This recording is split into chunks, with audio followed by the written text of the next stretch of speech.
The 911 Communications Center is one of the most demanding operational environments in public safety.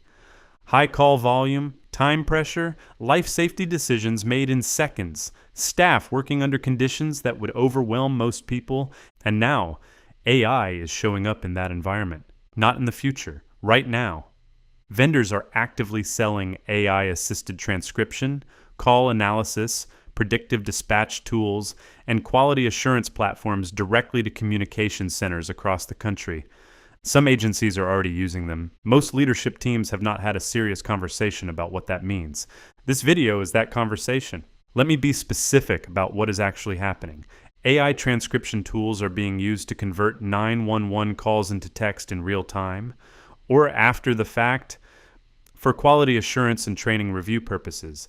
AI-assisted call analysis platforms are being marketed to identify patterns, call volume trends, response time data, caller sentiment, and potential indicators of mental health crisis.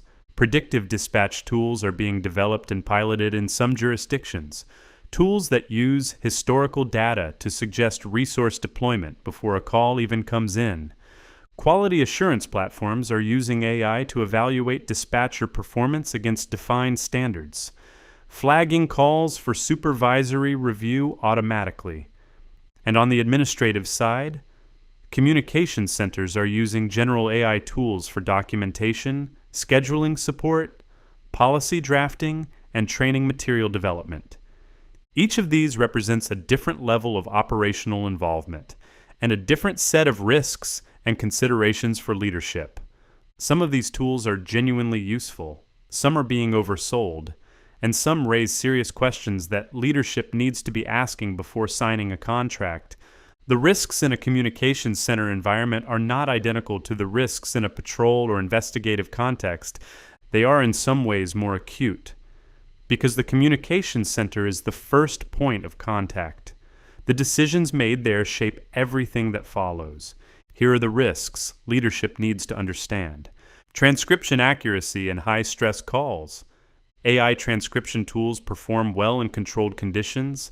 They perform less well when a caller is panicked, speaking a second language, whispering, crying, or calling from a noisy environment. In a 911 call, those are not edge cases, those are Tuesday. If an AI-generated transcript of a 911 call is used in an investigation, a disciplinary proceeding, or a legal matter, and that transcript contains errors, you have a documentation integrity problem. Algorithmic bias in predictive tools, predictive dispatch and resource allocation tools are trained on historical data. That historical data reflects historical deployment patterns. If those patterns contain bias, and research consistently shows that they do, the AI system will replicate and potentially amplify that bias. This is not a hypothetical concern. It is a documented pattern in AI systems used in public safety contexts, and it carries significant civil rights and liability implications. Vendor claims versus operational reality. AI vendors selling to public safety are making significant claims about accuracy, efficiency, and outcomes. Some of those claims are well supported, others are not. Leadership needs to ask hard questions about how these tools perform in real operational conditions, not just in the vendor's demonstration environment. Data handling and privacy. 911 calls contain some of the most sensitive information that passes through a public agency.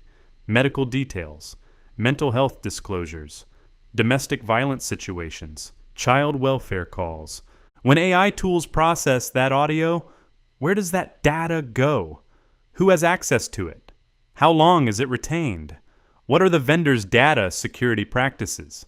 These are questions that need answers before a tool goes live, not after. None of this means communication centers should avoid AI tools entirely. Some of these tools, when implemented thoughtfully, can genuinely improve quality assurance, reduce supervisor workload, and support better training outcomes. The question is not whether to consider them. The question is how to evaluate them responsibly. Here's what responsible adoption looks like in a communications center context. Evaluate accuracy in your operational conditions, not the vendors, before any AI tool goes live in a real operational environment. Test it against your actual call volume, your caller demographics, your language mix, and your call types. Controlled demos are not a substitute for real-world validation. Understand what the tool does with your data. Get clear, written answers about data, retention, data sharing, access controls, and security practices. If a vendor cannot answer these questions clearly, that is a significant red flag. Define the role of human review. No AI tool in a 9-1-1 environment should be making final determinations without human review. The tool may assist, the dispatcher decides, the supervisor verifies. That chain of accountability must be explicit before deployment. Involve your communications staff in the evaluation. The people who will work with these tools every shift are your best source of operational feedback. Their input in the evaluation process is not optional. It is essential. Brief your leadership before you brief your staff. Command staff and communications leadership need a shared understanding of what is being considered, what the risks are, and what the agency's position is, before any broader rollout conversation happens. Whether your agency is actively considering AI tools for your communications center, or whether you are simply trying to stay ahead of this issue, here are the questions you should be asking right now. Are any AI tools currently being used in our communications center, formally or informally? What vendors have approached our agency about AI tools in the past 12 months? Do we have a policy or position on AI use in our communications center? If a 911 transcript generated by an AI tool were subpoenaed, what would our answer be about its accuracy and how it was produced? Have we briefed our communications leadership on AI readiness, separate from our patrol and investigative leadership? If you do not have clear answers to those questions, that is exactly where the conversation needs to start. WebBotIQ Public Safety helps law enforcement and public safety leadership approach AI in a practical and responsible way. That includes communications centers, an environment that has its own distinct risks, its own operational pressures, and its own leadership considerations. If you are ready to brief your command staff or communications leadership on AI readiness, or if you want a practical review of where your agency stands right now, visit the link in the description.